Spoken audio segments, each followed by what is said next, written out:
I am the god of all hellfire, and I bring you fire. Why are we doing this? I don't know.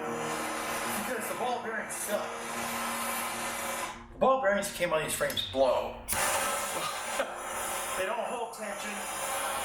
They don't hold anything, really. They won't hold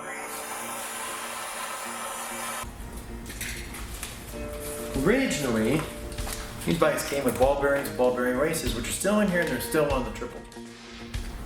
What we're going to replace them with is these awesome taper roller bearings. Get a good look at them. And see, these things, they're never going to come loose and they'll always hold grease. And once you put your tension down on your dampener, it's not going to change based off of spinning around too much. Those ball bearings were terrible about that. See, this race just about fits perfect. We just got to knock the old ones out. Our kit comes with one bottom, one top. The top one has this really cool grease shield bolted to it. Now you might be tempted to think you can just stick these into these races and maybe think they're going to work. They're not. We actually have to tote the old ones out. So that's going to be our little project today. Let's see how long we can take to do this. Like I said, I might need to bring a heavier hammer. No, no way am I trying to heat this up to where the steel expands. That will never happen. I'm just trying to cook the corrosion off of it.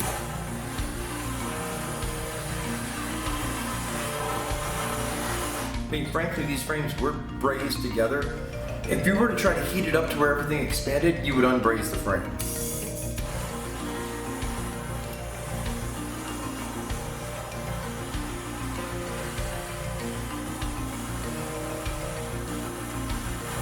It's a good thing we didn't powder coat it, huh? Well, this bottom race is rotted away. Let me show you when we knock it out. Now, if you're a purist and you still want to use the ball bearings, we don't sell them. I don't know who does. They're 1/4 inch. You can probably get them from just about any automotive parts store or maybe skateboard center because they still use ball bearings for skateboard. Let's see if we have any luck.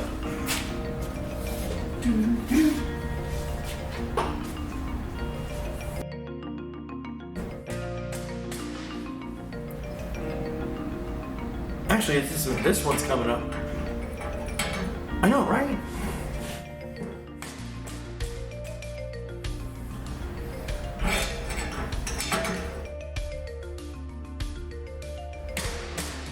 On the bottom one, you'll definitely have to have it. The bottom one collects all that water and all that crap and whatever else might be in there. The top one can stay kind of clean.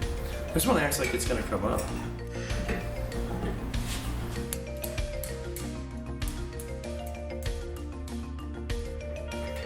Am I making enough noise for Bill? Man, they said, Sam, pretend like you're working at a bike shop. Okay.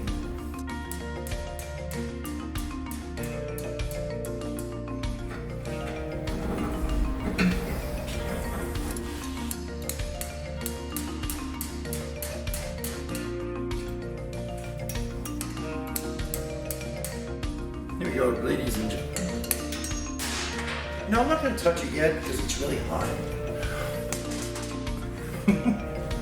This is the ball bearing race. We'll be replacing it with this fine outstanding job here. And this is why you can't really use a ball bearing race with it. While they're the same diameter, you see this angle for the taper roller bearings. We got the top one out the hard way with the improper hammer. But that's okay. We're going to heat them up each time.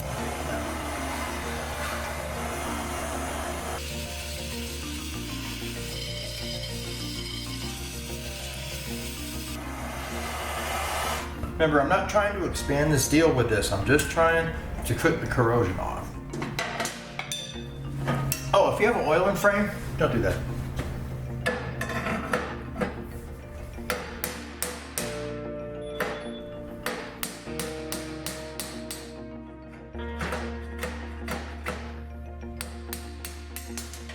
Ta-da! And here's our bottom one, and it's a little warm right now. Now, what we're going to do is take some WD and clean that area up.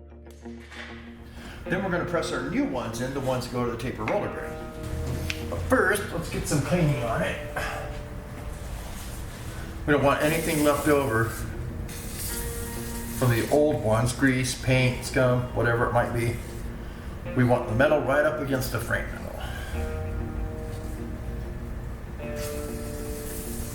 Shooting it into the air.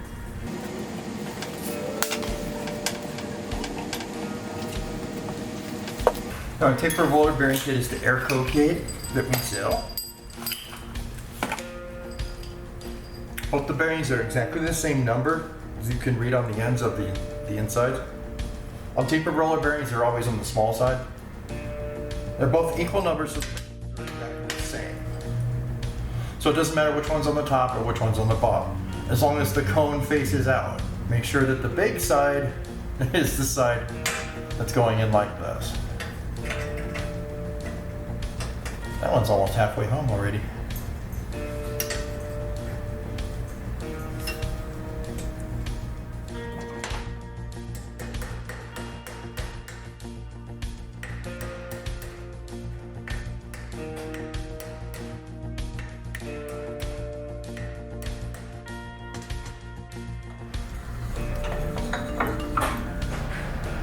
Get a little square so you can go between your two steering points.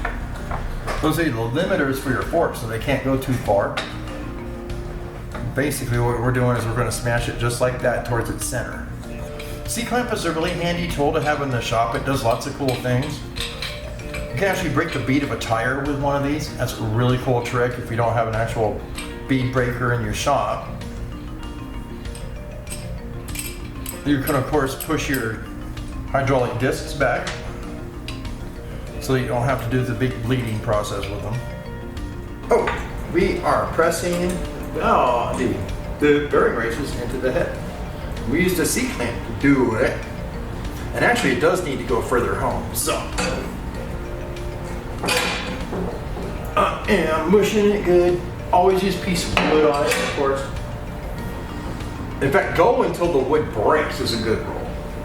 You don't need to replace the wood. See how much further this one went in now? This one's all the way in this time. Did you hear that? It just clicked in.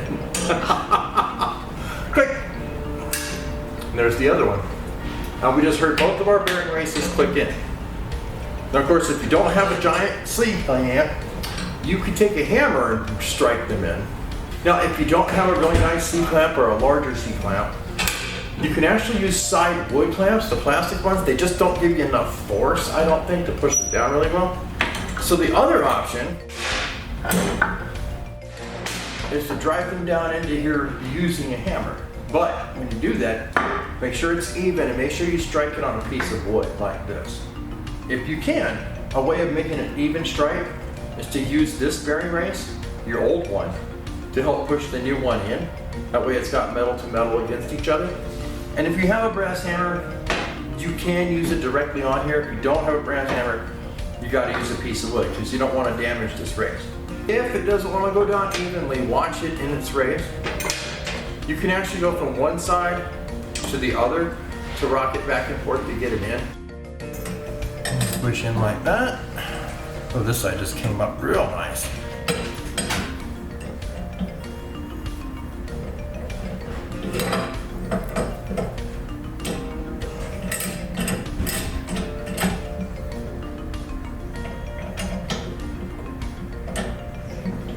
Be really careful not to mar its racing side where all of its press is.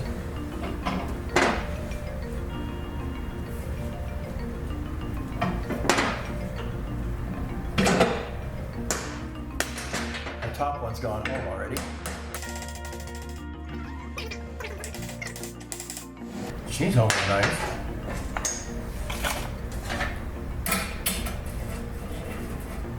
We just do this to check for any distortions that might have happened when it went in. Both bearings seem to fit pretty well.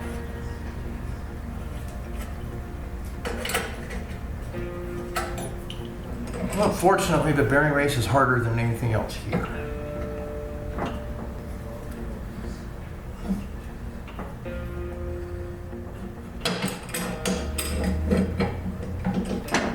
And just back and forth, 180, 180.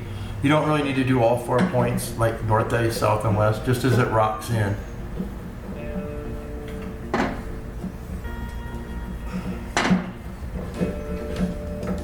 one's almost home too.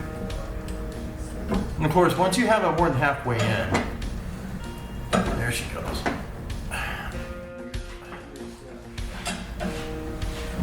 And then 180, 180.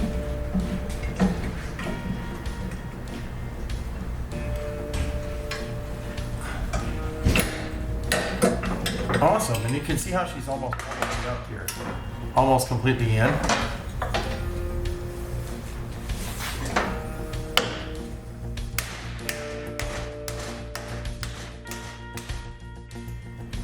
Nice.